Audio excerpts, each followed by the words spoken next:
बोलो शिव शंकर भगवान की जय। बोलो गणपति महाराज की जय। ओम नमः शिवाय।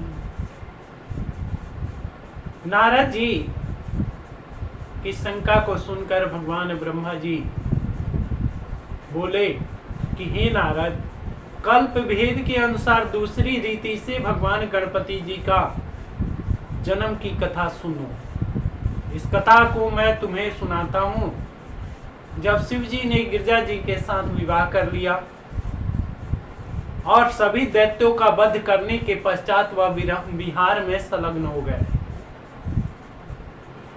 तब संयोग से एक दिन गणपति जी की माता गिरजा जी की सहेलियों ने उनसे यह कहा कि देखो, शिव जी के असंख्य गण हैं, परंतु तुम्हारा एक भी ऐसा गण नहीं है जो तुम्हारे अधीन हो। परंतु तुम भी कोई ऐसा गण उत्पन्न करो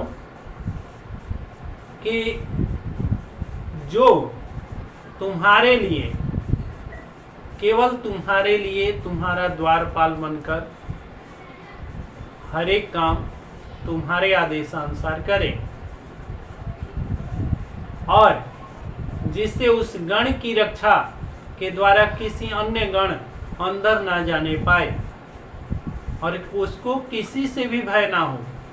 तब गिरजा जी ने प्रसन्न होकर यह कहा कि सखियों, समय आने पर ऐसा ही होगा। हे नारद, एक बार नंदी जी को माता गिरजा जी ने कहा कि हे नंदी, आप द्वार पर बैठो और मैं स्नान करने जा रही हूँ और आप किसी को भी अंदर न आने देना।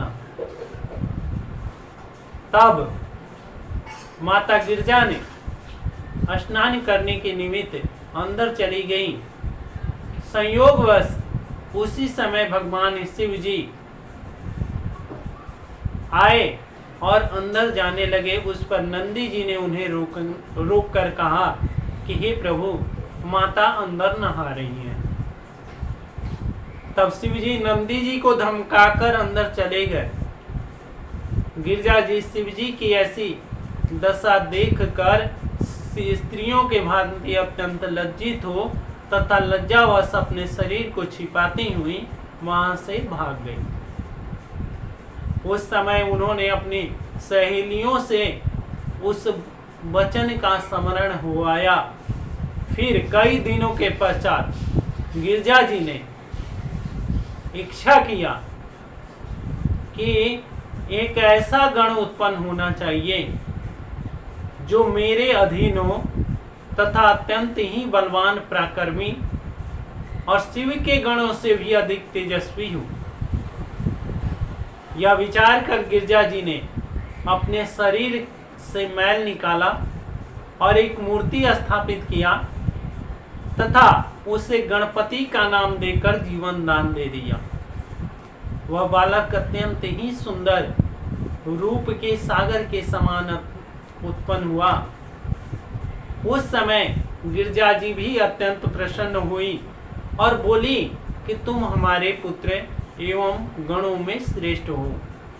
फिर इसके पश्चात उन्होंने लाड प्यार किया तथा अत्यंत प्रसन्न होकर भूषण एवं वस्त्र भी दिए। तब गणपति जी ने गिरजा जी को प्रणाम करते हुए कहा कि हे माता, आप जो काम मुझे सौंपेंगी मैं उसे भली भांति पूर्ण करूंगा।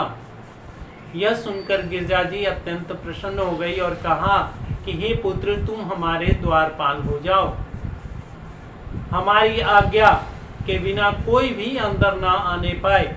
इतना कहकर गिरजा जी ने गणपति को हृदय से लगा लिया और द्वार पर बैठा दिया।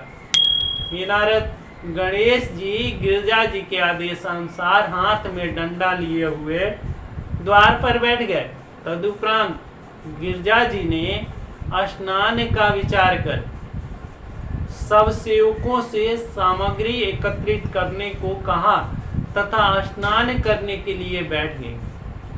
इतने में ही शिव जी गणों सहित वहां आ पहुंचे। उन्होंने गणों को बाहर छोड़कर अंदर जाने की इच्छा किया, परंतु गणेश जी ने उनको जाने से रोक दिया और कहा कि अभी अंदर जाने का समय नहीं है, क्योंकि इस समय मेरी माता स्नान कर रही हैं।